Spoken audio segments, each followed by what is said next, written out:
Ok, on attaque. Parashat Miketz pour la refoua Shilema de Simon bat Rachel, Mathilda Noya bat Angel, Shiran bat Margalit, Naomi Simcha bat Rachel, le Rav Eliaou ben Fradji, Shmuel ben Eliaou, Leiloui Nishmat, Gabi Meicha bat Esther, pour le Zivuga Gunvetor de Jenny bat Étoile, et encore une fois pour nos Chayalim et pour nos Chatoufim, qu'Hachem il les accompagne. Oui, Leilou Nishmat. Sarah bat Miriam Manana. Sarah bat Miriam Manana. Toda rabba. Tiens, Nafshat Soura Bitzroa Chaim. Amen. Ok, allez, on attaque. Bon, moi j'aime bien Parashat Miketz. C'est ma préférée. Enfin, entre guillemets. Non, mais juste l'histoire. Bon, je le dis tous les ans, donc les gens qui écoutent à la fin ils doivent se dire, ils se répètent. Mais il se passe beaucoup de choses. C'est long, Parashat. Il se passe beaucoup de choses et on voit l'ascension fulgurante de Yosef. Hein. Il sort de la prison pour être placé du jour au lendemain, il devient vice-roi. Je pense qu'une ascension aussi fulgurante, ça ne peut pas être envisageable. Bon, c'est la main d'Hachem, tout avait été calculé. Il a terminé ses 2 années supplémentaires d'emprisonnement parce qu'il a fait confiance au Sarah Mashkim, qui n'aurait pas dû lui faire confiance. Donc en insistant, en insistant sur le fait qu'il le mentionne, qu'il essaye d'intervenir auprès du roi, Hachem lui dit, tu donnes ta confiance chez les hommes, toi tu n'as pas le droit. Nous on a le droit. Nous on est... Mais Yosef il n'a pas le droit. Ok, donc il a placé trop de confiance et donc Akadosh Baruch Hu l'a puni de 2 années supplémentaires. Et au terme des 2 années, Pharaon fait ses 2 rêves, les rêves que vous connaissez, qui vont valoir une longue insomnie. Il ne faut pas croire que Pharaon il a fait juste un rêve. Hein. Il a rêvé pendant 2 ans. Ça fait 2 ans qu'il rêve. Et à chaque fois il oublie. Il oublie. Et il y en a un autre qui rêve avec lui. C'est Yosef. Yosef il est dans le rêve de Paro, sauf que Paro il ne sait pas que c'est lui. Et c'est pour ça que tout de suite il va le reconnaître, tout de suite il va se passer beaucoup de choses. Bon, j'abrège. Et on en arrive au moment où Yosef, il va annoncer les 7 années d'abondance, les 7 années de famine. La famine commence. Yosef pendant les 7 années, il va installer tout un système agricole qui va permettre de récolter et de maintenir la récolte en état. Tous les Égyptiens récoltent et tous les Égyptiens conservent. Et tous les Égyptiens se plantent. Tout pourri. Le seul qui arrive à tout maintenir en état, c'est Yosef. Donc à la fin, il n'y a que lui qui a mangé. Et on connaît la suite. Donc la famine se répand même en dehors des frontières d'Égypte. Ça touche Canaan, où vit Yaakov, et là il envoie ses enfants. C'est là qu'il va y avoir la confrontation des frères avec Yosef, qui ignorent qu'il est leur frère. Et Yosef il va insister pour que Binyamin vienne. Bon, il va faire tout un système, vous connaissez l'histoire. Il va en garder en prison, les autres vont retourner. Et Yaakov refuse. Au final, au bout d'un certain temps, ils n'ont plus de blé, donc ils sont obligés de retourner. Donc Yaakov y cède sous pression de Yehuda, qui s'engage à être le garant. Je suis garant de Binyamin, je me charge personnellement de lui. Et donc Yehuda, là, il va s'investir, et c'est exactement ce qui va se passer. Il retourne auprès de Yosef. Yosef les accueille à bras ouverts, il leur donne à manger, il les fait entrer dans sa suite. Et en repartant, il cache la coupe, dans les affaires de Binyamin pour pouvoir ensuite l'accuser. Sachez que Binyamin était au courant que Yosef était Yosef. Comment ? Il lui a dit. Il lui a dit. À quel moment il a dit ça ? Lors du repas, Yosef va asseoir Binyamin à côté de lui. Et là, il va lui annoncer tout son plan. Il va tout lui expliquer et Binyamin va se taire. Et Binyamin va prendre des coups à cause de ça. C'est pour ça que sa mère, Rachel, l'a appelé Ben Oni au début. Elle l'appelait le fils de ma souffrance, pas Binyamin. C'est Yaakov qui l'appelait Binyamin. Elle l'a appelé Ben Oni, le fils de ma souffrance. Parce que comme elle, il a été capable de garder le silence et de prendre des coups et de se faire humilier, etc., de vivre avec ce que cela impliquait. Il a hérité ça de sa mère. C'est pas le fils de ma souffrance en ce sens où elle est morte à cause de lui et qu'elle a eu mal. Non. Comme elle a souffert, lui, il est capable de souffrir et d'endosser sur ses épaules. Donc, Binyamin garde le secret et rien n'est dévoilé. On verra la suite. Ça s'arrête comme ça, brutalement, la paracha. Hein. Elle est comme si genre... Au prochain épisode. Ouais, voilà, la suite au prochain épisode, voilà. Ok, bon, on va s'arrêter sur le deuxième rêve. Ouais. On va s'arrêter sur le deuxième rêve que Paro fait. Vaishan, vayachalom shenit. Donc il a dormi et il a fait à nouveau un rêve. Veine sheva shibolim, olot bekane echad beriot vetovot. Voici qu'il y a 7 épis de blé qui sont beaux, en bon état, et qui s'élèvent en une seule tige. Veine sheva shibolim, dakot ujdufot kadim tsomchot achareen. Et au contraire, tout de suite, poussent derrière eux 7 épis de blé complètement ravagés, flétris et maigres. Voilà, c'est les mots. Vativlarna ashibolim adakot, et les 7 épis de deuxième catégorie, on va dire, absorbent les et sheva ashibolim abriot vameot, les 7 épis de blé. Déjà, il faudra m'expliquer comment un épi absorbe un épi. Non, parce que des vaches qui mangent des vaches, bon, on a vu ça dans le premier rêve. Bon, encore elles ont une bouche. Ok. Elles grossissent pas. Bon, ok. Ça reste un rêve, on sait qu'on est dans le farfelu. Mais des épis qui mangent des épis, c'est pas très réaliste. Déjà, le pharaon il aurait dû voir ça et dire bon, bah, c'est qu'un rêve. Non, il sait qu'il y a quelque chose dans ce rêve. Qu'est-ce que ça signifie? Et là, il y a un commentaire étrange du Baal HaTurim. Bon, c'est pas la première fois, il faut préciser quand même. C'est pas le genre unique qui va faire ce genre de commentaire, mais il le fait et c'est pas sans raison. Et il dit, la formulation qu'il y a dans le premier passou, quand il y a écrit Veine sheva shibolim, et voici dans les 7 épis de blé qui étaient bien, rolot imonté bekane echad, en une seule tige. Il dit cette phrase-là, on la retrouve une seule fois dans toute la Torah. Pour un autre sujet. Et vous allez voir que la transition, elle est très claire. On parle de la Ménorah. Dans la Ménorah, il y a écrit exactement le même mot bekane echad. Je lis. Shelosha gevim meshukadim. Donc on va faire 3 coupes en forme d'amande, fleurs d'amande, pardon. Bakane echad, sur une seule branche. Et là vient nous dire le Baal HaTurim, vraisemblable qu'un commentaire qui ne sert pas à grand chose. Eh bien, sache que le mot bekane echad qui est dans notre sujet du rêve de Pharaon, eh bien, il se retrouve dans le sujet de la Ménorah. Point. Si on se mettait à chercher chaque fois qu'un mot était écrit ailleurs dans un autre passouk de la Torah, bon, on s'en sortirait pas. Alors vous allez me dire, oui, mais là c'est rare. Alors si c'est rare, c'est qu'il y a un point de jonction. Si c'est rare et que précisément on le souligne, c'est pas pour rien. Alors maintenant, je vous félicite si vous arrivez à me trouver le lien entre des épis de blé et une Ménorah. Et pire que ça, quand on va jusqu'au bout des choses, hein, Leur jaune de lumière. Ouais, bon là vous tirez par les cheveux. Hein. Oui, bien sûr. Moi je vais tirer par les cheveux, mais là vous êtes allé beaucoup plus loin que moi. Mais blague à part, on va jusqu'au bout du raisonnement. On ne peut pas laisser un raisonnement juste partiel. Yosef va dire à Paro, les 2 rêves que tu fais, c'est le même rêve. Ok?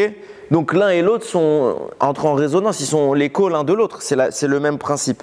Donc ça veut dire que quand on nous dit qu'il y a une corrélation avec un des 2 rêves et la Ménorah, en fait c'est une corrélation qui va avec les 2 rêves, puisque les 2 c'est le même rêve. Alors bon, on l'a mis que dans un seul pasouk. Déjà il faut comprendre, pourquoi tu l'as mis que dans ce pasouk-là? Et deuxième chose, quel est le rapport avec les rêves que Pharaon? Ah, on va dire il y en a 7, ouais, super, il y a 7 branches dans la Ménorah, ouais j'ai tout tenté, hein. Ça va marcher, vous allez voir, mais a priori...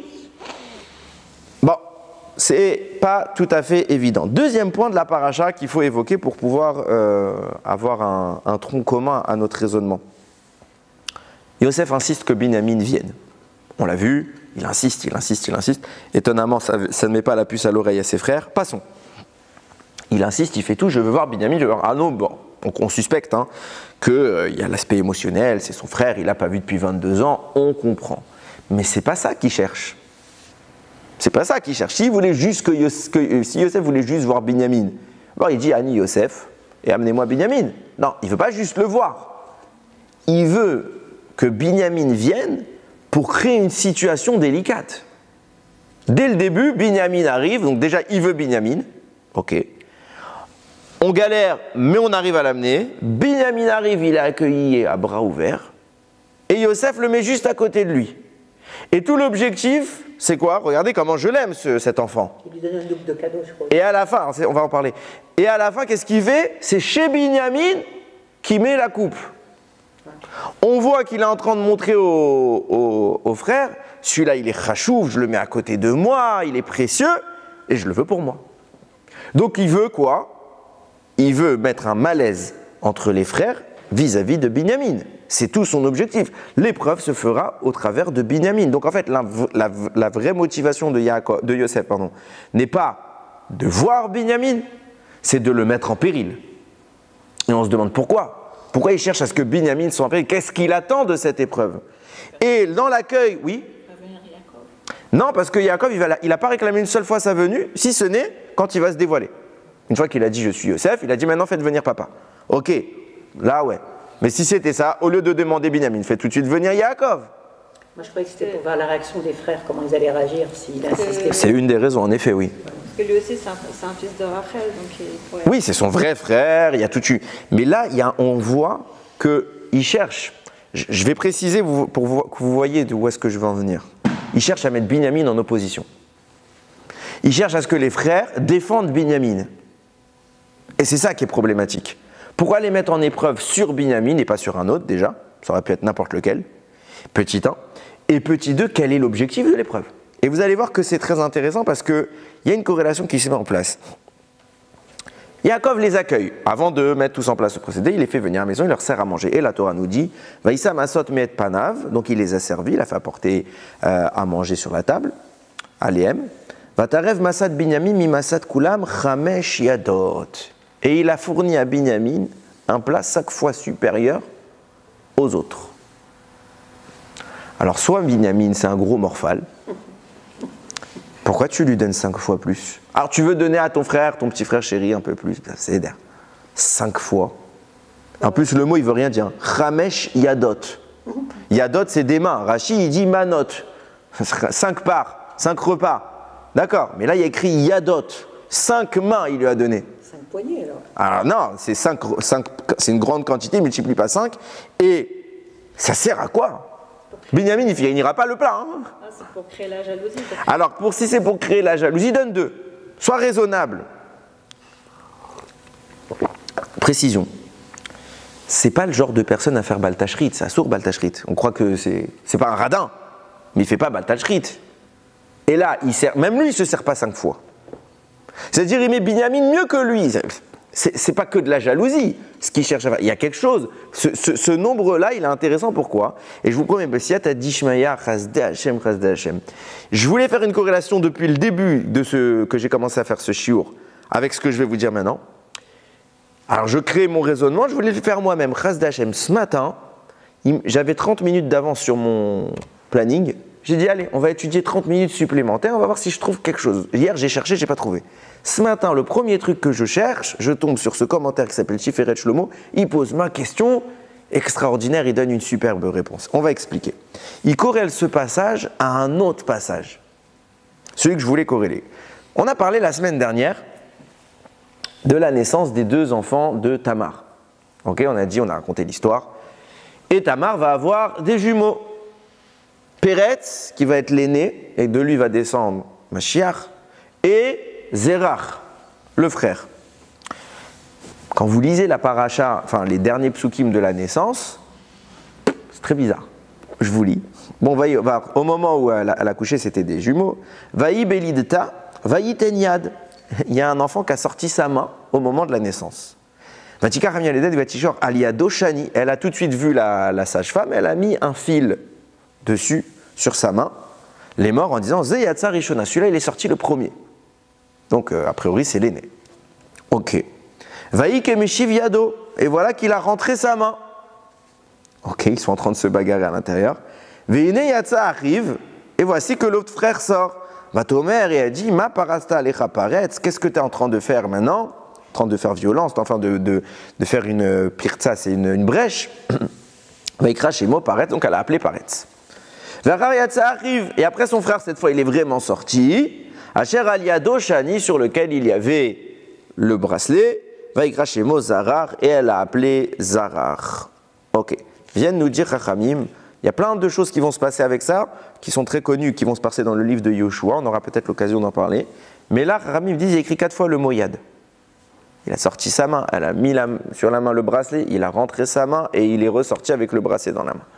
Ok, il écrit 4 fois le mot Yad. Quel rapport? Nous dit le Tiferet Shlomo, de même que, je reformule un peu ces dires parce qu'il y a un petit détail qui est problématique, mais ça ne changera rien à l'idée. De même qu'à Binyamin, il a donné 5 yadot. Ça veut dire quoi 5 yadot? Ça veut dire que tout le monde avait une part et il a rajouté 4 parts. Donc il avait 4 yadot en plus et yad qu'il avait déjà. De même qu'à Binyamin, on a donné 4 yadot en plus. De même, Zérar, il est mentionné avec 4 fois le mot yad. Et alors, qu'est-ce que ça implique? Écoutez bien. Pour mieux comprendre, avant d'entrer dans les propos du Tiferet Shlomo, je fais une petite analyse subsidiaire. C'est le Siftei Kohen qui va dire ce que je vais qui dit ce que je vais vous dire. Quand Tamar, vous avez l'histoire en tête, hein, elle va se déguiser, elle va aller voir Yehuda.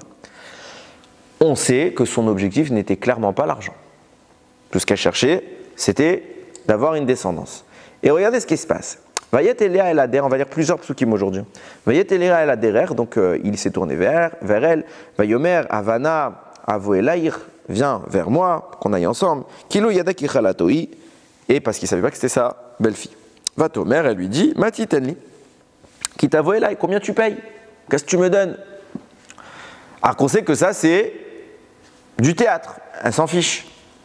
Vayomer, il dit, Anouri Hachalar, Gedi Izim, Minatson. Je t'enverrai un Gedi, une chèvre, et ce sera pourquoi j'ai dit une chèvre? Un chevreau, et ce sera mon gage, enfin ce sera le paiement. Vatomer, il dit ok, imtiten et ravon acholchecha, il me faut un gage, puisque tu l'as pas maintenant l'argent, tu l'as pas l'animal, donc donne-moi un gage. Vayomer, ma et ravon acherten là, qu'est-ce que tu veux?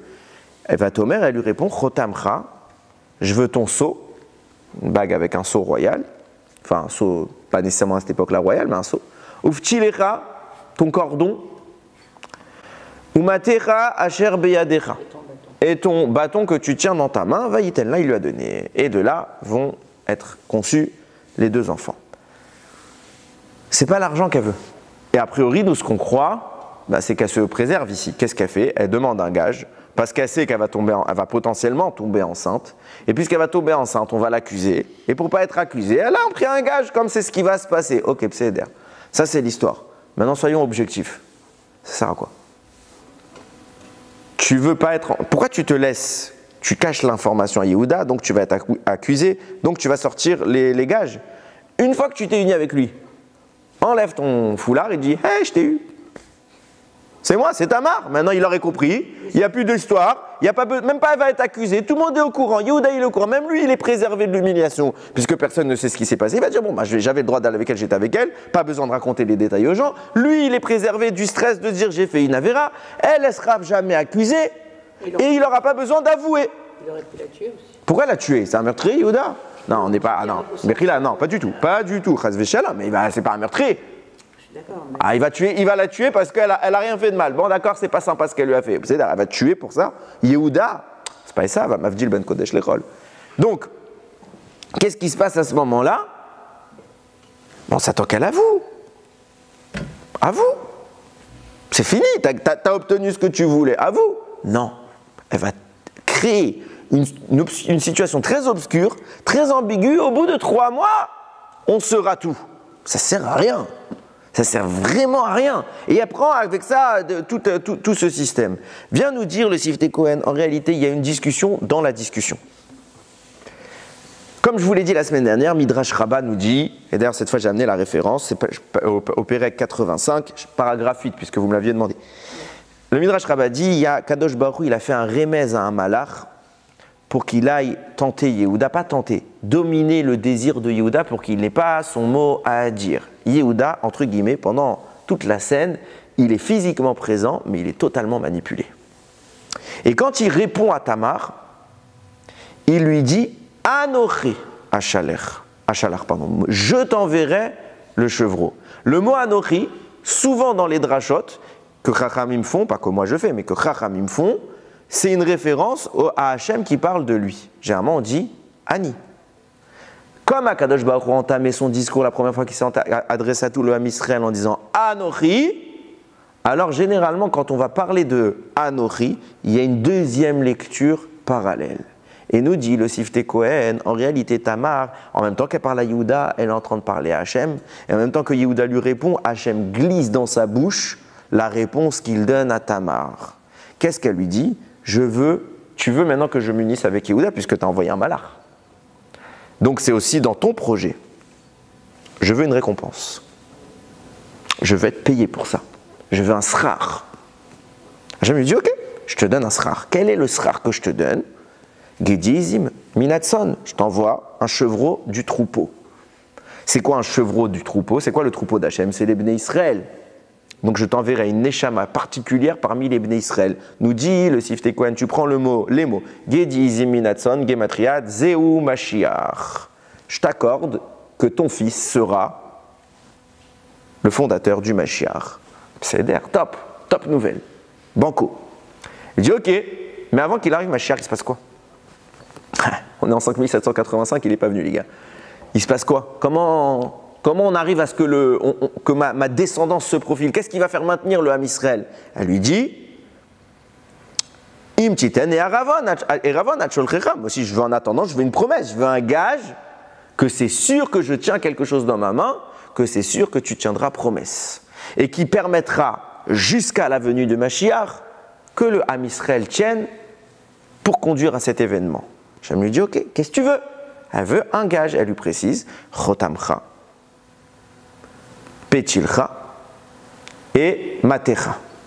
Tu as ton seau, tes mèches, ton cordon et ton bâton. Nous dit le Siftei Kohen, vous prenez le mot Chotamcha, ça renvoie à quoi? À Melech Shlomo, le roi Shlomo, le premier roi qui va construire un Beth Amikdash. Premier temple, elle lui demande que le Ham Israël tienne jusqu'au premier temple et que la lignée royale soit mise en place jusque-là. Le premier temple va être détruit, c'est pour ça qu'elle lui dit après Uftilecha. Référence, nous dit le Siftei Kohen, au mot tikkun, une réparation. Une fois que le premier temple sera détruit, il va être reconstruit. Même que le premier temple va être détruit, premier mois que tu le reconstruiras, et même que le deuxième temple sera détruit, Matera asher beyadecha. C'est quoi le maté? Le maté, c'est ce que Moshe avait, c'est ce que David avait, c'est ce qui désigne le chef du peuple juif. Même quand il n'y aura plus de Beth Amikdash, assure-moi que dans la descendance que je vais avoir avec Yehuda, il y aura toujours un chef pour diriger le peuple juif. Jusqu'à que tu me tiennes ta promesse, je garderai ces trois choses en gage. Et Hachem lui dit, accordé. Tu auras ces trois gages, il y aura un premier Beth Amikdash édifié par Shlomo, il y aura un deuxième Beth Amikdash, il y aura des leaders descendants de la tribu d'Yehuda pour gérer le Ham Israël jusqu'à ce que j'envoie ma promesse Gedi Arizim qui sera la Neshama du Mashiach définitive. Elle a gagné. Donc là, elle accepte, elle s'unit avec Yehuda. Et là, maintenant, se met en place quelque chose d'extraordinaire. Dans cette promesse qu'Hachem lui fait, il lui dit toujours le leader, le roi, le représentant, le dirigeant du peuple juif sera un membre de la tribu de Yehuda. Jamais ne montera sur le trône, une fois que David sera installé, pas avant, jamais ne montera sur le trône un autre que la tribu de Yehuda. Et là, on a un problème historique grave. D'autres sont montés sur le trône et ils n'étaient pas de la tribu de Yehuda. Qui sont-ils? Non, j'ai dit avant, pas à partir de David. Non, je ne parle pas quand c'était les goïms qui dominaient. Peuple juif. Achab et tous ces trucs-là, non? Non, ça c'est la royauté, c'est une royauté après la scission. Il y avait toujours Yehuda qui était chef. Les Maccabim. Ah ben oui, Hashmonaïm. Les Hashmonaïm, quand ils sont montés, ils ont reconquis le Beth Amikdash, ils se sont installés en tant que rois. C'est pour ça qu'on l'appelle Malchut Hashmonaïm. Ils ne sont pas restés longtemps. Ils sont restés 100 ans. Ah, quand même. Ouais. Ah, c'est pas rien. Et pourquoi ils ont commencé par quelqu'un qui n'est pas de la tribu d'Yehuda? Ah, on va y venir. Alors, je te fais une parenthèse rapide. C'est le Ramban, j'espère que je ne me trompe pas, en tout cas Chazal au pire, mais le Ramban dit, c'est une punition qu'Akadosh Baruch Hu a envoyée d'envoyer un autre membre que la tribu de Yehuda en tant que roi immédiatement, parce qu'ils ont demandé un roi comme les Goïm. Et Hachem, ce n'est pas le roi qu'ils voulaient. Donc un faux roi, ils ont eu un faux roi, entre guillemets, sans vouloir abaisser. Ça, c'est le pshat pashut. On va y revenir un petit peu. Ok? Je disais donc, on a un problème. Hachem lui a promis à Tamar, tes enfants, une fois qu'ils sont rois, c'est ad vitam aeternam. Et là, tu nous mets des Maccabim. Quelles tribus sont les Maccabim? Kohanim, Lévim. C'est pas les Yehuda. Comment ça se fait? Hachem a trahi son serment. Chas v'shalom. Alors écoutez bien, c'est extraordinaire. Ce même Siftei Kohen écrit, pourquoi il a sorti sa main Zérach? Pourquoi il sortait sa main? Parce qu'à ce moment-là où Péretz allait naître, puisqu'Hachem avait fait la promesse qu'il serait le Mashiach, il y en a un qui est venu pour le tuer. Qui c'était? Le Satan. De même qu'il est venu pour tuer Yaakov, etc., etc., etc. Toute l'histoire se répète. Vient le Satan pour tuer Péretz et empêcher que le plan ne s'accomplisse. C'est son rôle. Il est né pour ça. Qu'est-ce que fait Zérach, qui ne sera pas le Mashiach? Il double Péretz et il commence à sortir en premier. Comme ça, quand le Satan il arrive, il voit qui sort? Zérach. Et il dit, ah, il est en train de se passer avec Péretz, exactement ce qui s'est passé avec Esav. Il est en train de se faire doubler. Yaakov, qui devait être l'aîné, il n'est pas l'aîné. Et puisque c'est cette Neshama que Péretz institue, qui doit faire venir le Mashiach, puisque je vois qu'il n'est pas l'héritier numéro 1 de Yehuda, c'est bon, pas besoin d'intervenir. Il n'y aura pas de Mashiach de cette union. Il a dû se passer quelque chose, on est tranquille. Le Satan est rassuré. Une fois que le Satan est dégagé, il lui a mis deux baffes Zérach. Qu'est-ce qu'il fait Zérach? Il relaisse la place à Péretz, qui en effet apparaît en tant qu'aîné. À une subtilité près, c'est que quand la sage-femme l'a vu, elle a bien dit Ze Yatsa Rishona. Zérach, sur qui elle a mis 2 minutes, elle a mis le poignet. Comment? Pourquoi elle a mis un fil là? Bah juste pour demander, elle le dit. Il n'y a pas besoin d'aller chercher loin, c'est ce que j'allais dire. Ze Yatsa Rishona, pour dire lui il est sorti en premier. Elle sentait qu'il y avait quelque chose. Déjà on voit que même elle a senti qu'il se passe quelque chose. Ze Yatsa Rishona, normalement un bébé il ne sort pas par les mains. Ok? Et ben déjà, même normalement, il n'y a pas cette histoire. Mais il disait Yatsa Rishona, lui, il est sorti en premier. Donc, elle est en train de conférer à ce bébé, même si c'est partiel, elle lui confère un statut de Bechor. Il est sorti en premier. Même si au final, c'est bien Péretz qui va arriver en tant qu'aîné, Zérach, à un moment ou à un autre, il s'est profilé en tant qu'aîné et il s'est placé devant son grand frère. Qu'est-ce que ça va mettre en place? Petit a, on a dit, ça perturbe le Satan. Et deuxième chose, nous écrit le Khatam Sofer, ça met en place une royauté subsidiaire. Je m'explique. C'est qui cette Tamar? D'où elle vient? Pourquoi c'est une sadéquette comme ça? Okay, vous savez qui est son papa? Ah, pas encore. Non, pas loin, mais il y a une nuance. Vous savez d'où elle vient cette Tamar? C'est qui son papa? C'est Shem, le fils de Noach. Son papa Rachid écrit, c'est la fille de Shem. Un immense sadique. Et regardez qui est ce monsieur. Rachid toujours nous dit, quand il y a Avram qui avait fait la guerre des 4 rois contre les 5 rois, il va affranchir tout le monde, il va sauver tout le monde. Là-bas, il y a écrit, là-bas, il y a des rois qui sont venus à sa rencontre. Et qui est venu parmi les rois? Ou Malki Tzedek, un monsieur qui s'appelle Malki Tzedek, qui se traduit mon roi de justice. Ok. Meler Shalem, roi de Shalem. C'est quoi Shalem? C'est Yerushalayim. Donc un monsieur que Hachem appelle roi juste, roi de Yerushalayim, Otzi Lechem Vayain, il a sorti du pain et du vin, Veu Kohen, et il est le Kohen, les El Elyon, du Dieu suprême. C'est quoi Dieu suprême? Il y avait un Dieu suprême dans les idolâtries. Chacun son truc. Hachem, il n'appelle pas quelqu'un Dieu suprême, à part qui? À part lui. Il était le roi de Yerushalayim et il était le Kohen de Yerushalayim. De quel Dieu? Du vrai Dieu. Qui est ce monsieur? Nous dit Rashi encore, il s'appelle Shem ben Noach. C'est ce fameux Shem, fils de Noach. Tamar est l'héritière d'un homme qui cumule 2 fonctions. Il est Kohen Gadol, il est Meler. Il a les 2 rois, enfin les 2 ascendances, les 2 fonctions. Qu'est-ce qui se passe? Puisque c'est mélangé chez lui, quand Tamar va avoir un enfant, il y a 2 ascendances qui se mélangent. Celle du papa, celle de la maman. Yehuda est le roi d'Israël, roi descendant d'Abraham, Yitzhak, Yaakov, c'est une lignée parallèle qui sera élue par Akadosh Baruch Hu. Mais le 2e enfant va se profiler comme sa mère. Comme qui? Tamar. Tamar qui a quoi comme patrimoine spirituel génétique? C'est qu'elle mélange les Kohanim et les rois. Et à un moment ou à un autre, son fils Zérach va se profiler devant le véritable roi, et il va avoir un micro-statut d'aîné. C'est pour ça que nous dit le Khatam Sofer, il crée une royauté subsidiaire. Il y a un parallèle qui est en train de se faire. Quelle est cette royauté subsidiaire? Le Khatam Sofer nous la révèle, les Hashmonaïm. Vous allez me dire quel rapport? Zérach, il vient de la tribu de Yehuda. Hashmonaïm, ils sont Kohanim, ils ne sont pas liés. Réponse. La maman, d'où elle vient, les Hashmonaïm, nous disent Razal, on le voit à plusieurs reprises, que Yehuda a eu des filles qui se sont mariées avec les Kohanim, par exemple.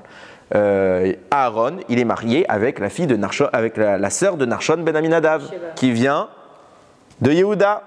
Et à plusieurs endroits, on voit que les Kohanim, ils sont mariés, et il y a plusieurs endroits dans les Mefarshim qui rapportent que les Kohanim se sont mariés avec des filles de Yehuda. Qu'est-ce qui se passe à ce moment-là? Nous dit le Khatam Sofer, Zérach va profiler cette branche parallèle, et il va l'inséminer chez qui? Chez la tribu de Yehuda, des Kohanim. C'est pas une tribu, mais c'est une sous-tribu.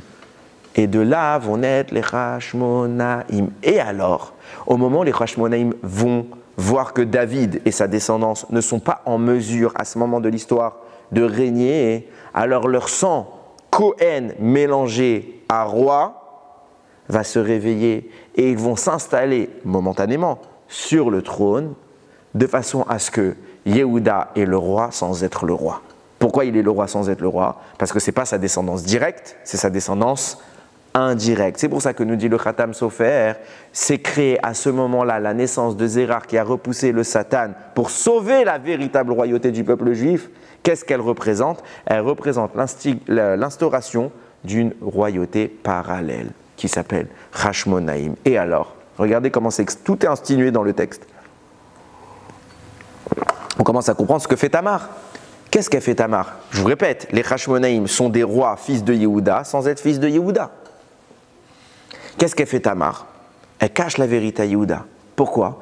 Pour que l'enfant qu'elle porte en elle soit à un moment donné jugé comme un étranger. Pourquoi? Parce que Yehuda ne sait pas que c'est lui le père. Quand il va apprendre qu'elle est enceinte, qu'est-ce qu'il va dire? Il va trancher la halakha. Il va dire elle m'a trompé. Donc l'enfant vient d'un autre homme. Il est étranger à la tribu de Yehuda. Alors qu'en réalité, il n'est pas étranger à la tribu de Yehuda, puisque Yehuda est le papa de cet enfant. Et bien c'est exactement ce que se profilera l'avenir, à savoir que les Hashmonaïm sont des étrangers à la tribu de Yehuda, tout en étant finalement les descendants de Yehuda. Qu'est-ce qu'elle fait Tamar? Elle ne dit pas à Yehuda, pour que cette situation d'ambiguïté puisse exister et qu'elle dure le temps qu'il faudra. Et on va expliquer ce temps. Mais on voit que tout est accordé, parce que qu'est-ce qu'elle a demandé? Elle a dit à Kadosh Baruch Hu, d'accord, ma chère, il est là. La tribu du roi, elle est là. Et quand ils ne sont pas là, qu'est-ce que tu fais? Je veux un gage. C'est quoi ce gage? Hachem lui dit, d'accord, je te donne un gage, une royauté subsidiaire. Quand est-ce qu'il a insinué ce gage? Parce que quand est-ce qu'elle arrive, cette royauté? Pendant le deuxième Beth Amikdash. Or, dans les mots qu'elle a choisis, c'est quoi qui a insinué le deuxième Beth Amikdash? Il y avait Chotamcha pour le premier, Petilcha pour le deuxième. Le cordon que Yehuda lui a donné. Pétil, ça peut se traduire par des mèches. C'est précisément pendant le deuxième Beth Amikdash que les Hashmonaïm vont devenir rois et que cette royauté va être instituée au travers du miracle de Hanouka qui consiste bien à allumer les nérotes de la Ménorah, du Beth Amikdash. Mais c'est les mèches qui sont ici instituées. Et mieux que cela, nous dit un commentateur qui s'appelle Bataïn. Qu'est-ce qui se passe le jour où Tamar est dénoncée? On nous dit, la Torah nous précise, Vayik et Mishlosh Chodashim. C'était presque 3 mois après, pas 3 mois, un peu moins que 3 mois après. À ce moment-là, qu'est-ce qui s'est passé? Tamar est jugée coupable et tout de suite elle est jugée innocente. Ça veut dire que son jugement a été révisé. Nous dit le Bataïn, en se basant sur les écrits du Harizal, qu'est-ce qui se passe à ce moment-là? On nous précise déjà combien de temps après. On aurait dit quelques temps après. On nous dit presque 3 mois après. C'est une référence au jugement du Am Israël qui se fait en 3 étapes. Première étape, Rosh Hashanah Kippour, où Akadosh Baruch Hu nous juge. Deuxième étape, Hoshana Rabbah, où il plante le décor, il donne la sentence. Troisième et ultime étape, nous dévoile le Harizal, à Hanouka, Akadosh Baruch Hu tamponne la décision définitive. Jusqu'à Hanouka, on peut changer encore le décret d'Akadosh Baruch Hu qui a été défini à Rosh Hashanah et Kippour. Qu'est-ce qui se passe? Hanouka intervient précisément combien de mois après Rosh Hashanah? 3 mois, un peu moins. C'est pas 3 mois complets, un peu moins. Le 25 Kislev, juste à la fin du mois de Kislev, arrive la fête de Hanouka. Qu'est-ce qui se passe? Elle lui a dit quoi? Elle a dit, je veux un gage. Pourquoi un gage? Pour quand la tribu de David, la descendance de David, ne sera pas reine, Alors je veux un gage en attendant. Hachem lui dit d'accord, je te l'accorde. Ce sera quand ce gage? Pendant le deuxième Beth Amikdash. Chotamcha uftilcha. Quand est-ce que ça arrive? Au moment où elle a presque fini le 3e mois de l'année, le mois de Kislev. Après Rosh Hashanah s'écoule 3 mois. On arrive le 25 Kislev, arrive la fête de Hanouka. Elle utilise ces mèches-là. Et à ce moment-là, une royauté subsidiaire qui avait été mise en place depuis le début prend la place et s'installe sur le trône. Elle n'a pas transgressé. Bien que, je précise, pour l'information générale. C'était à Oshana qu'il y avait Non. le sceau de la Kadosh Baruch Hu au niveau Kabbalah. Oshana Rabbah, normalement, c'est Akadosh Baruch Hu qui définit, qui écrit la sentence. On symbolise comme ça. Il verbalise la sentence à Rosh Hashanah Kippour. Il l'écrit dans une lettre à Oshana Rabbah et il envoie la lettre, il tamponne et envoie la lettre à Hanouka. Comme ça, il écrit le Harizal. Maintenant, regardez, je précise, oui, juste pour la culture générale, les Hashmonaïm vont être lourdement sanctionnés. Pourquoi? Parce qu'ils ont régné, le Rambam dit, ils ont régné. Certes, ce n'était pas assourd. Pourquoi? Parce qu'il y a toutes les preuves. Ils ont fait cela en accord avec le Sanhedrin, donc c'est la halakha. Seulement, ils n'ont pas rendu le trône après. Il fallait ensuite qu'ils rendent le trône. Quand Yehuda ne peut pas être là, il ne peut pas. Mais quand il peut, il peut. Donc c'est lui le roi. Ils n'ont pas rendu le trône, Akadosh Baruch Hu va lourdement les frapper. Ok, je reprends maintenant ce que je vous disais. On revient maintenant à ce Tiferet Shlomo qui avait fait la relation avec les 4 Yadot et les 4 Yadot de Binyamin avec Zérar. Qu'est-ce qui se passe? On commence à comprendre tout ce que Yosef a mis en place. Écoutez la chorma, le génie de cet homme. Et vous allez comprendre par la suite d'où il a compris qu'il fallait qu'il fasse ça. Qu'est-ce qu'il est en train de se dire? Il est en train de se dire qu'il faut mettre en place une royauté subsidiaire. Pourquoi il y a besoin d'une royauté subsidiaire? Quand le roi ne peut pas être là, alors il faut un vice-roi. Maintenant, il y a 2 royautés dans le peuple juif, et c'est là que je reviens sur ce que vous l'avez dit. Il y a le Mashiach ben David, la tribu de Yehuda, mais il y a un autre Mashiach, Mashiach ben Yosef. Donc Mashiach ben Yosef, lui aussi, doit avoir une part dans cela. Or, nous dit le Tiferet Shlomo, quand Mashiach ben Yosef, lui non plus, ne peut pas être le roi, comme de même qu'on voit que ça arrive que Yehuda ne peut pas être le roi, et qu'on met une royauté subsidiaire, qui vient prendre la place de Mashiach ben Yosef, de la royauté de Yosef, son petit frère Binyamin. C'est pour cela qu'au début, qui est le premier roi qu'on voit? C'est Yosef. Et par la suite, qui va s'installer sur le trône de roi d'Israël avant David? C'est pas un descendant de Yosef, ni Ménaché, ni Ephraim. C'est qui? Là, tu as ta réponse. Shaoul, qui vient de la tribu de Binyamin. Mieux que ça, au début, où est-ce que se trouve le Mishkan? On l'appelle le Mishkan Shilo. Il se trouve à Shilo, qui est bien l'apanage du territoire de Yosef. Par contre, le Beth Amikdash sera construit sur quel terrain? Binyamin. Pourquoi tout ça? Il y a une particularité sur la construction du Beth Amikdash. Il est sur le terrain de Binyamin et se mêle au terrain de Binyamin une parcelle de terre appartenant à qui? À Yehuda. Yehuda et Binyamin fusionnent pour créer un endroit qu'on va appeler le Beth Amikdash. Qu'est-ce que Yosef veut depuis le début? Yosef, il sait ce qui va se passer dans l'histoire. Et tout l'objectif de la descente de Yosef en Égypte, c'est quoi? C'est profiler les exils à venir. À la fin, lors du dernier exil, 10 tribus sur 12 vont disparaître. Et aujourd'hui, nous sommes les rescapés de 2 tribus qui s'appellent Yehuda et Binyamin. De ces 2 tribus doit s'installer quelque chose de subsidiaire qui va permettre, et c'est toute la demande de Tamar, qui va permettre au Ham Israël de survivre tout le long des périples de l'exil. Et ça ne peut être accompli que par ces 2 tribus. C'est pour ça que Yosef va demander que Binyamin arrive et que Yosef va le mettre en péril pour qu'un homme se lève et s'engage à être le garant de Binyamin. Qui est cet homme? Reuven, il va essayer. Reuven, il a essayé de le prendre en gage. Yaakov refuse. Jusqu'à ce que vienne Yehuda, et là, il accepte. Pourquoi Yehuda?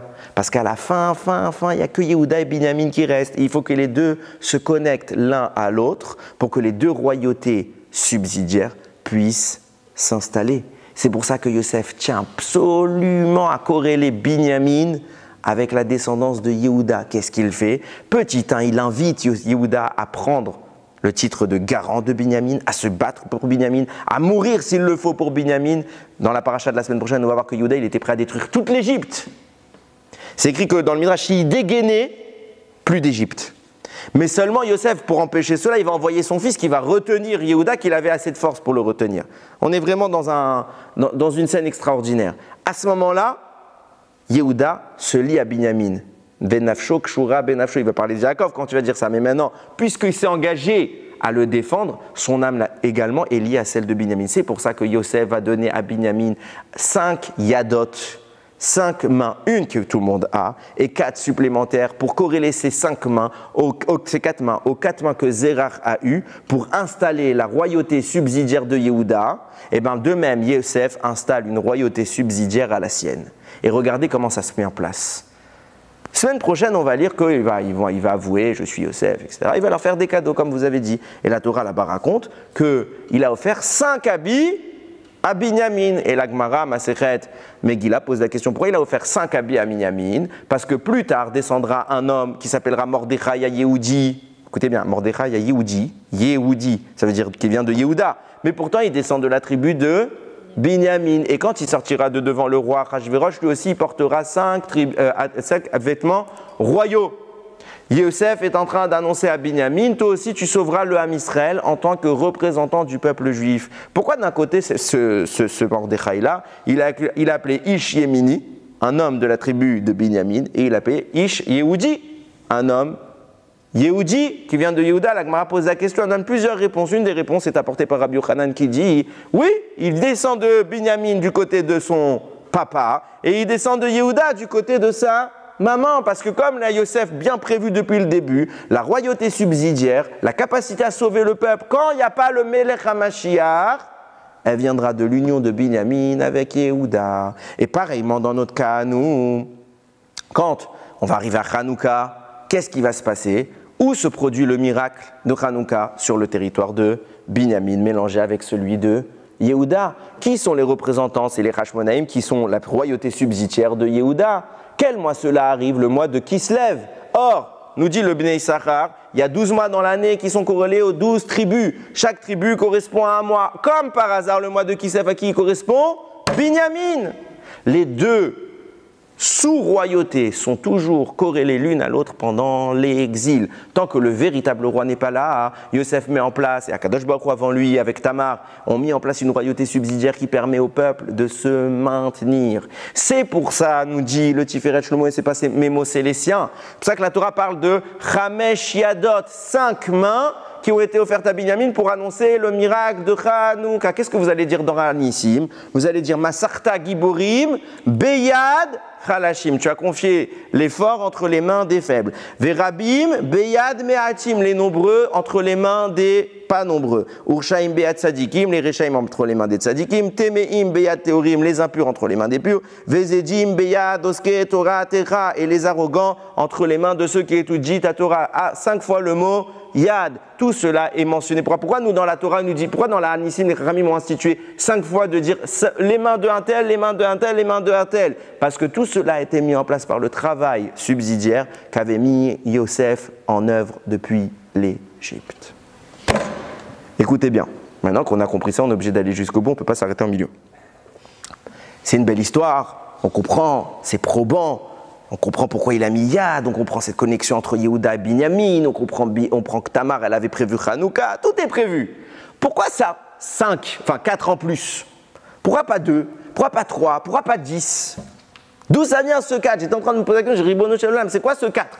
Pourquoi il faut qu'il y ait 4 fois la main de Zérach, 4 mains en plus pour Binyamin? Il y a une raison, Hachem, il ne fait pas les choses sans rien. Écoutez bien, extraordinaire.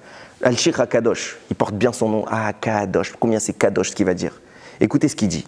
Il analyse justement la Ménorah, parce que je vous rappelle que tout le début, c'était que je vous avais fait remarquer que le Baal HaTurim, il avait fait une connexion avec les rêves et la Ménorah. Écoutez bien, il analyse la Ménorah et il dit comme ça, il dit il y a un problème, il y a plusieurs mêmes problèmes.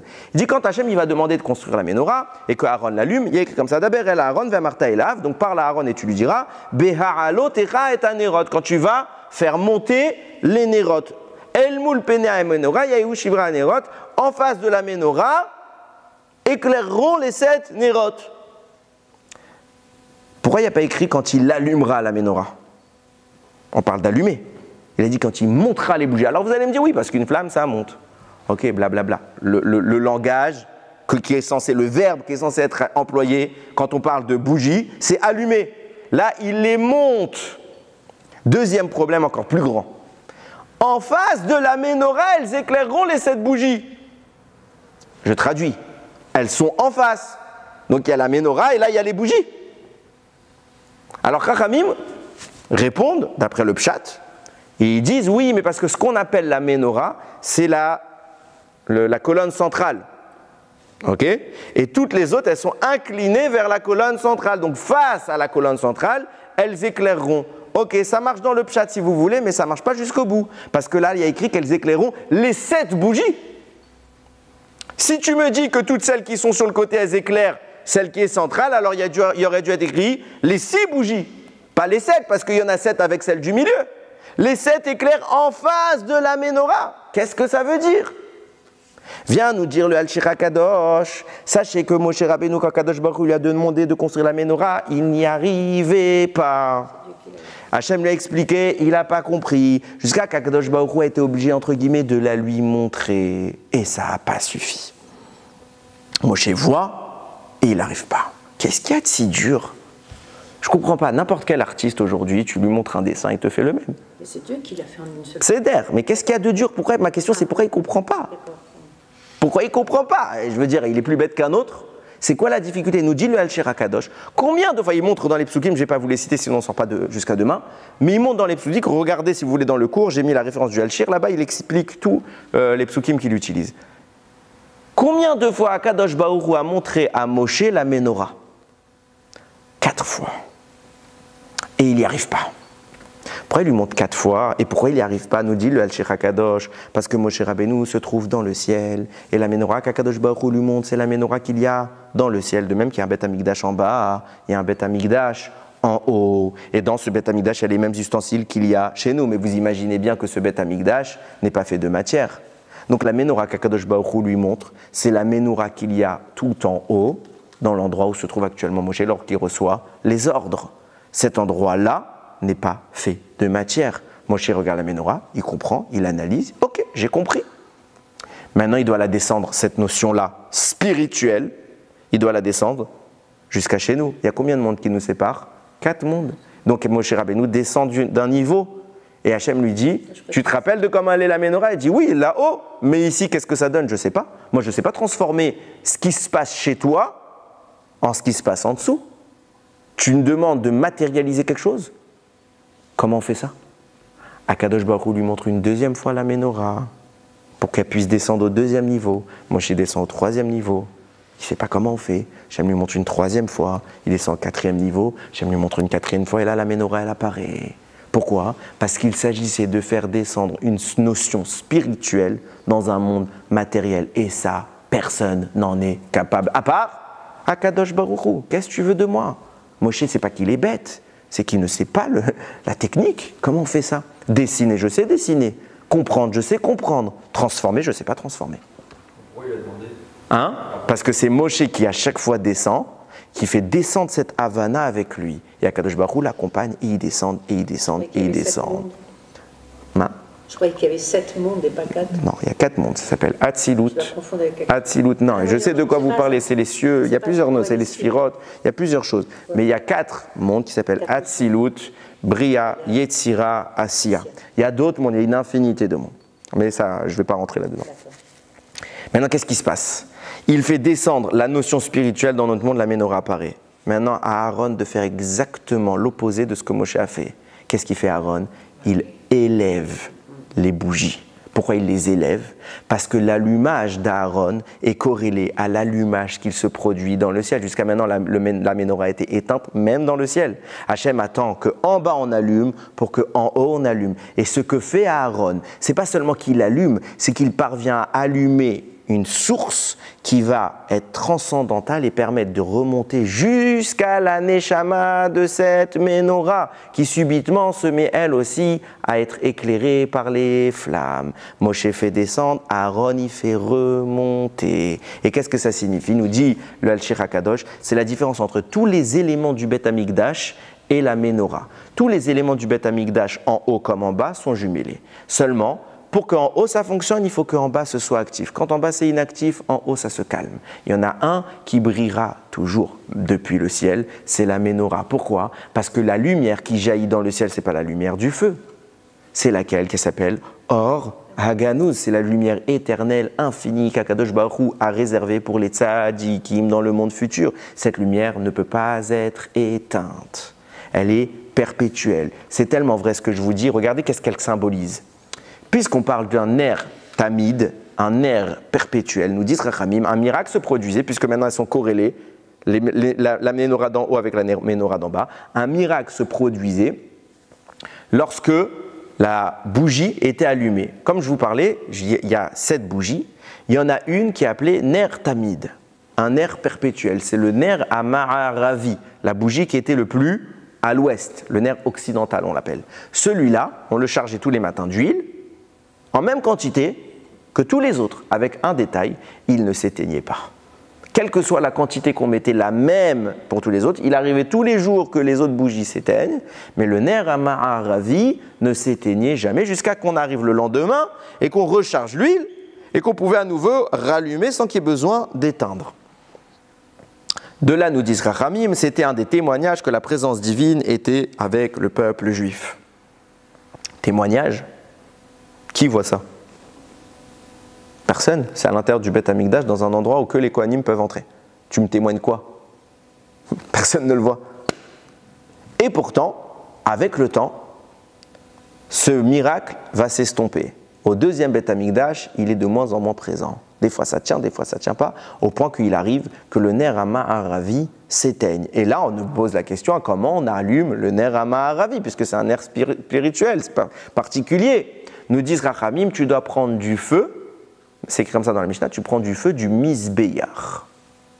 Pourquoi tu dois prendre du feu du Mizbeyar? Parce que là-bas aussi c'est écrit Esh Tamid Tukad à la Mizbeyar lo yirbe.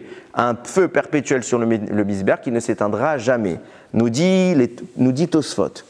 Il dit, je ne comprends pas. Quand Moshe Rabbeinu, il ramène un midrash, il dit, quand Moshe Rabbeinu, il a vu qu'Akadosh Baruch Hu lui a demandé de construire le Mishkan, pour faire pas le Mishkan, le Mizbeyar, l'autel des sacrifices, il lui a demandé de faire un Mizbeyar en bois avec une petite couche de cuivre. Il a dit, bon, tu m'as demandé de faire brûler le feu, Yomam Vala, à jamais l'éteindre sur cette petite couche de cuivre. C'est pas de l'or? Non, ça c'est le Mizbeyar Hazav. Il y a deux. Donc tu me demandes de faire brûler la couche, le feu sur une couche comme protection. En dessous il y a du bois et comme protection une couche de cuivre. D'accord, ça va tenir 1 ou 2 jours et au bout d'un moment avec l'intensité des flammes, le cuivre il va fondre, le feu il va atteindre le bois et ça va brûler. Comment ça va tenir? Réponse du Midrash et de Tosfot. Non, parce que le feu d'en haut n'est pas un feu normal. C'est un feu qui dévore le feu. Et il explique. Quand Moshe Rabbeinu se trouve devant le buisson, là écrit là-bas que le buisson brûle mais ne se consume pas. Pourquoi? C'est Esh El Mala. Le feu d'en haut ne détruit pas la matière. Qu'est-ce qu'il détruit? Il détruit le feu d'en bas. Quand le feu d'en bas était allumé, normalement le Mizbeyar aurait dû flamber avec lui. Qu'est-ce qu'Akadosh Baruch Hu envoyait, du moins dans le premier temple? Qu'est-ce qu'il envoyait? Il envoyait le feu d'en haut pour brûler le Mizbeyar. Tout autour, c'était les flammes divines. Et les flammes terrestres, quand elles étaient en train de brûler le sacrifice, quand elles s'approchaient du Mizbeyar, elles touchaient les flammes divines. Et qu'est-ce qui se passait? Les flammes divines brûlaient les flammes terrestres. Et jamais les flammes terrestres n'étaient en contact avec le Mizbeyar. Qu'est-ce qu'on doit utiliser pour allumer le ner Amaharavi? Ce même feu-là. Pourquoi on doit l'utiliser? Alors c'est vrai qu'à cette époque, le miracle n'était plus là, puisque la lumière divine était repartie, puisqu'il n'y avait plus ces miracles. Mais qu'est-ce que la Torah vient nous dire? Ce qu'on veut, c'est témoigner de la présence d'Hachem. Il faut que les deux soient reliés. Le miracle qui est censé se produire sur le Mizbeyar, sache que c'est le même miracle qui est censé se produire sur la Ménorah, un feu qui brûle le feu. Vous commencez à comprendre pourquoi l'huile ne se consumait pas pour le ner Amaharavi, parce que la flamme qui était en train de consumer là-bas, c'était une flamme qu'on a posée de façon terrestre, et Akadosh Baruch Hu y adjoignait une flamme divine qui ralentissait la consommation de l'huile, qui protégeait et qui empêchait la flamme terrestre de consommer trop rapidement. De même que c'est ce qui se passait sur le Mizbeyar. On commence à comprendre ce qui est en train de se passer à Hanouka, c'est extraordinaire. Pourquoi il n'y a pas eu 7 jours, 8 justement à Hanouka? Pourquoi la fiole a duré 8 et pas 10? Parce qu'après il n'y a plus besoin du miracle. Et on n'était pas à ce point-là. méritant pour que le ner Amaharavi continue. On a eu le mérite. Comment? Elle devrait, mais ça c'est le témoignage de la. C'est ce que j'ai dit tout à l'heure, c'est le témoignage de la présence d'Akadosh Baruch Hu. Mais regardez ce qui va se passer. Il va se passer pire que ça. Je vous ai dit tout à l'heure que le ner Amaharavi, ce miracle, on comprend comment il fonctionne. Et d'ailleurs, on va comprendre que c'est le même miracle qui va se produire à Hanouka, mais vous allez voir pourquoi. Nous dit le Sfat Emet, je ne comprends pas. On dit que je l'ai posé la question tout à l'heure. On dit que le miracle du ner Amaharavi est un témoignage perpétuel qu'Akadosh Baruch Hu réside au sein du peuple juif. Il pose la question, il dit, mais personne ne voit ça. Qui est témoin de ça? 2-3 personnes, les Kohanim, et personne d'autre. En quoi c'est un vrai témoignage? Oui, écoutez bien. Les Grecs, lorsqu'ils sont rentrés au Beth Amikdash, ils ont voulu atteindre cet endroit, et ils ont réussi. Et c'était quoi l'insinuation? C'est que la zone privée où Akadosh Baruch Hu se dévoilait, ils y sont entrés pour en faire un terrain public. De domaine privé, l'endroit où brillait la menorah est devenu un domaine public, tout le monde pouvait entrer. Même un étranger, même un pas Kohen, même un goy, même un gars impur, tout le monde entrait. Akadosh Baruch Hu il a dit, vous voulez transformer le domaine privé que j'ai établi en domaine public, j'accepte. Et au lieu de nous faire du mal, ils vont nous faire un terrible cadeau. Un terrible cadeau. C'est que le miracle du ner Amaharavi va sortir de sa frontière qui était le domaine privé confiné à la menorah. Pourquoi il va sortir? Parce que quand les Hashmonaïm rentrent, et je vais peut-être vous surprendre, qu'est-ce qu'ils ont fait? Ils ont tout cacherisé et ils ont rallumé quoi? La menorah, elle n'était pas là. Elle n'était pas là? Bah non, les Grecs l'avaient prise. Il n'y avait plus de menorah. Oui, oui. Et nous, on nous raconte, je pense que vous êtes surpris parce que toujours, on vous a dit, on a rallumé la menorah. Il n'y avait pas de menorah. Qu'est-ce qu'ils ont fait? Ils ont pris des tiges en fer et ils ont mis de l'huile. Et ces petites tiges en fer qui n'ont aucune valeur, qui ne sont pas confectionnées selon les critères qu'Akadosh Baruch Hu il a donnés à Moshe Rabbeinu sur le Har Sinaï, ces petites tiges en fer vont accueillir le miracle de Hanouka avec un détail phénoménal. C'est que ce n'est pas que le ner Amaharavi qui va profiter de la lumière d'en haut, c'est les 7 bougies pendant 8 jours. Le miracle, non seulement il devient valide sur autre chose que la menorah, et sur toutes les bougies. Et plus que cela, après par la suite on a reconstruit une menorah, mais plus que cela, cette lumière va être dorénavant transformée de privé à public puisqu'elle n'est plus confinée dans la frontière qui s'appelle la menorah. Puisqu'elle n'est plus confinée, elle n'est plus dans un domaine public, privé. Elle a le droit de sortir dans le domaine public grâce au miracle de Hanouka. C'est pour ça que les Chachamim ont institué à Hanouka que nous devions allumer les nérotes dans la rue, dans le domaine public. Parce que le domaine privé qui était le lieu du miracle s'est étendu, répandu même à l'extérieur pour devenir l'apanage de tout celui qui voudrait s'y adjoindre. Oui. Ils ont pris 7... Oui, 7 branches. Ah, d'accord. Et après, ils avaient plus d'argent, ils ont fait une en argent. Ils ont fait une en argent, et puis après, ils ont fait une deuxième en or lorsqu'ils ont eu plus d'argent. Maintenant que je vous ai dit tout ça, on peut revenir à mon sujet d'origine et tout va devenir très clair. Nous a dit le Baal HaTurim, qu'est-ce qui se passe? Cette menorah-là, tout ce que je viens d'expliquer, c'est lié au rêve de Pharaon qu'il a vu 7 épis de blé, tous sur une même tige, et que ce rêve-là, c'est le même rêve que le premier avec les 7 vaches. C'est quoi la relation, Rabotai? Écoutez bien, d'où sortent les vaches? De l'eau. Vous avez déjà vu des vaches qui sortent de l'eau? Dans le rêve de Pharaon, les vaches sortent du fleuve. Et les épis sortent bien de la terre. Pourquoi elles sortent d'un fleuve, les vaches? Pourquoi elles sortent de l'eau? Réponse, En Maïm, et là, Torah, chaque fois qu'on t'envoie le mot Maïm dans le texte, tu peux le traduire par Torah. D'où elles viennent ces vaches-là? Elles viennent de là-haut, c'est une source spirituelle. C'est pour ça qu'apparaissent 7 vaches positives, symbole d'abondance. Ces 7 vaches positives, c'est quoi leur origine? Bashamaïm, la source de la Torah, la source créatrice qui est purement pure. Elle descend jusqu'en bas. Qu'est-ce qui se passe quand elle arrive en bas? Étape par étape, elle descend et elle se matérialise. Qu'est-ce que veut dire la matérialité? Elle vient cacher la spiritualité. C'est pour ça que tout de suite, quand elles arrivent dans notre monde, apparaissent 7 vaches mauvaises. Elles absorbent les premières et ça ne se voit plus qu'elles sont là. Comment c'est possible que quelque chose d'énorme rentre dans quelque chose de petit et que le petit reste petit? c'est la définition de la matière qui vient emprisonner toutes les auras, toutes les lumières qu'Akadosh Baruch Hu envoie dans ce monde. Ça, c'est exactement le mécanisme. Le premier rêve de Paro, c'est le mécanisme que Moshe a fait avec la Ménorah. Il a fait descendre cette lumière-là. Deuxième mécanisme, deuxième rêve, cette fois de la terre sortent des épis et ils sont absorbés par d'autres épis qui ne sont pas beaux. Qu'est-ce que ça signifie? Maintenant, on nous demande de faire quoi? Regardez, quand je vous ai posé la question tout à l'heure volontairement, comment des épis peuvent absorber des épis? On parle d'une bouche? On parle d'un repas? Il a mis une petite serviette, il a coupé? Non, on parle de la matière qui est en train d'envelopper le spirituel. Et c'est pour ça qu'elles sont capables de l'absorber, parce que c'est la définition de notre monde. Et toute la lumière qu'Akadosh Baruch Hu envoie, le Shefa, il est bloqué dans la matière. Et la matière veut le limiter. C'est pour ça que le Shefa qu'Akadosh Baruch Hu a prévu pour l'Égypte et pour toute l'abondance en question, il est rêvé de descendre et il est bloqué dans les épis. Vient Yosef et il dit au roi, il fait quelque chose de dangereux Yosef, il va lui expliquer le rêve et il va lui donner un conseil. Le roi a-t-il demandé un conseil? Non. Si tu fais ça, t'es chayav mita, mon gars. C'est dangereux. Yosef, qu'est-ce qu'il va lui dire? Il va lui expliquer le sens du rêve. Il va lui dire, maintenant, il faut que quelqu'un qui soit capable de faire le rôle d'Aaron. C'est quoi le rôle d'Aaron? On a fait descendre, on t'a expliqué la première partie du rêve, c'est descendu. T'as le Shefa. Si tu le laisses tel quel, il sera bloqué par la matière. Si tu veux que le Shefa, la bracha d'Akadosh Baruch Hu, continue à se répandre, il faut un homme comme Aaron capable d'extraire ce Shefa de la matière. C'est pour ça qu'il lui dit, je te conseille de nommer quelqu'un de Chacham qui sera s'occuper de ce Shefa. Et vient Paro et dit, qui mieux que Yosef? Quoi, parce qu'il t'a expliqué deux rêves, c'est un génie le type. T'as combien de conseillers qui t'ont déjà expliqué des rêves? Tu les as nommés vice-rois?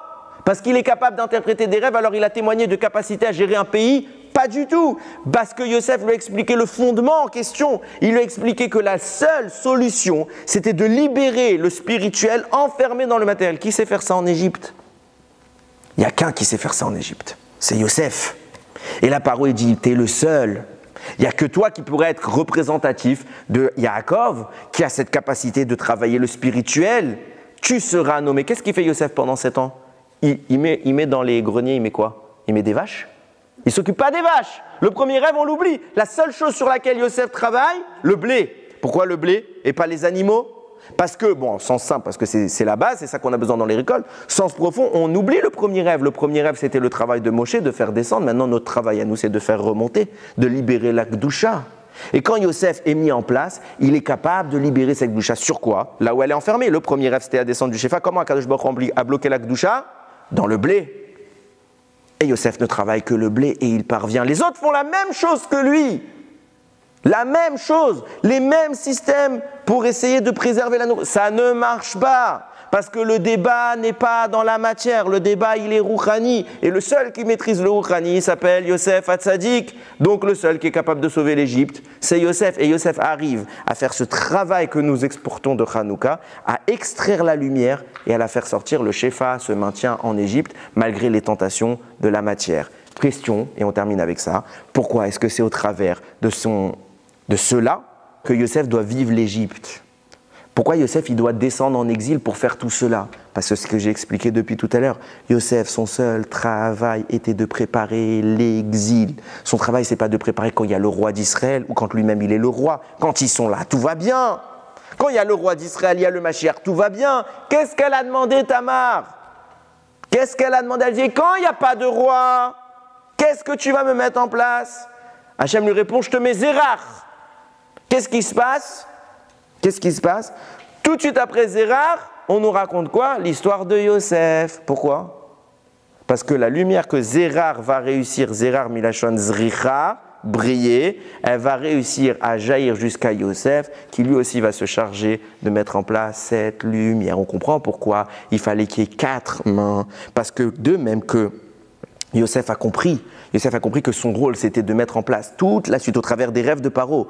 Toute la suite était de faire cette libération, de faire descendre la Shefa d'en haut des 4 mondes, comme Moshe en a été capable, pour pouvoir le faire remonter dans les 4 mondes. C'est pour ça qu'il va mettre en place une confrontation avec Yehuda et Binyamin, les associer, parce que seule leur association, en l'absence du roi, permettra, au travers de Zérach pour les Hashmonaïm et au travers de Binyamin pour Binyamin, Seule cette association permettra de faire descendre ce Shefa, qui sera celui que les Hashmonaïm vont apprivoiser. C'est quoi ce Shefa? Ils vont être capables de prendre la lumière que Aaron a réussi à dévoiler au monde, à corréler avec le ciel, qui est permanente, que dans le ciel elle ne s'éteindra jamais, et la faire apparaître 4 sphères plus tard, plus bas, dans notre monde, et nous offrir une fête qui s'appelle Hanouka, durant laquelle le Or Aganouz, cette lumière qui brille et qui protégeait les nérotes de la Ménorah, cette lumière qui fait briller la Ménorah dans le ciel, ils nous l'en font descendre dans un miracle qui s'appelle Hanouka. Pendant 30 minutes, celui qui sait regarder peut voir le Or Aganouz. Pourquoi les Chachamim, pendant 30 minutes, ils fixent les nérotes? Ils fixent les nérotes. Il y a toute une kavana du Harizal extrêmement compliquée mais très intéressante. Tu regardes le nerf et il y a une kavana à avoir. Tu analyses chaque partie du nerf dans cette kavana, la couleur bleue, la couleur orange, la mèche, le petit écart qu'il y a entre la mèche et le feu, il y a un petit écart. Tout est analysé. Pourquoi? Parce qu'à l'intérieur se greffe quoi? Le Or Aganouz. Cette lumière-là qui a permis justement de faire le miracle de Hanouka. Le Bet Yosef, l'auteur du Shulchan Aruch, pose tout le temps une question qui est très connue. Il y a des milliers de réponses sur cette question. Il dit, je ne comprends pas pourquoi on fait le miracle de Hanouka pendant 8 jours. On aurait dû faire que 7 jours. Le miracle, ce n'est pas 8 jours. Le premier jour, c'est normal que ça allume. Il y avait de quoi faire un jour, et ce n'est pas un miracle. Alors il y a des tonnes de réponses. Une des réponses qu'on peut rajouter maintenant, c'est qu'on comprend, c'est que la bougie, dès le début, elle était encadrée par la lumière d'Akadosh Baruch Hu, ce feu qui consume du feu. Ce feu ne vient pas de ce monde, de notre monde. Akadosh Baruch Hu, dès le début, il a envoyé le Or Aganouz pour ralentir la consommation de l'huile et empêcher la flamme terrestre d'atteindre notre huile. Et grâce à ça, les flammes qui sont dans la lumière qui était bloquée dans le Beth Amikdash est sortie aux portes de tous les Béné Israël. C'est ça Hanouka. C'est ça Hanouka. C'est être capable de faire sortir de la matière un or, une lumière prodigieuse. Mon Rav m'a dit, quand il nous a fait le shiur sur cette flamme là que je viens de vous parler, quand il nous expliquait, il nous a dit, Bémet, celui qui fait cette kavana, il se passe des choses. Je ne sais pas la faire encore. Mais celui qui fait cette kavana, il nous a dit, il se passe des choses, je ne peux pas vous témoigner. Ça veut dire quoi? Ça veut dire, Bamash, il y a quelque chose là-bas. C'est pas juste on chante à Nerot à l'Elou, on mange des beignets, on fait tourner les sévivones et les enfants ils ouvrent les cadeaux. Ça arrive. Et ils mangent les cadeaux. Ouais. C'est pas que ça, tout ça c'est subsidiaire. Il y a une gdoucha pendant 30 minutes. 30 minutes. Il ne faut pas perdre une goutte. C'est quelque chose d'intense. La lumière qui a été en place, tout le système de Yosef, Miketz, Rachamim me disent Ketz, Sam la Rocher. Une fin, il l'a mis à l'obscurité. Toute notre paracha, c'est le moment où la lumière l'emporte sur l'obscurité. Yiratson, on est le srout d'allumer la lumière dans notre maison et qu'elle éclaire nos neshamot. Nos neshamot, parce qu'on ne doit pas sortir de Hanouka en étant aussi vide qu'avant Hanouka. On se remplira aussi de beignets si on le veut, mais il faut surtout se remplir nos yeux, les cachériser, les purifier pour que la lumière d'Akadosh Baruch Hu fasse écho et qu'elle résonne avec notre neshama et qu'on ait une hardoute, qu'on ait une envie, qu'on ait les flammes qui brûlent en nous pour vouloir servir Akadosh Baruch Hu. Baruch Adonai Leolam, Amen ve Amen, Hanouka Sameach.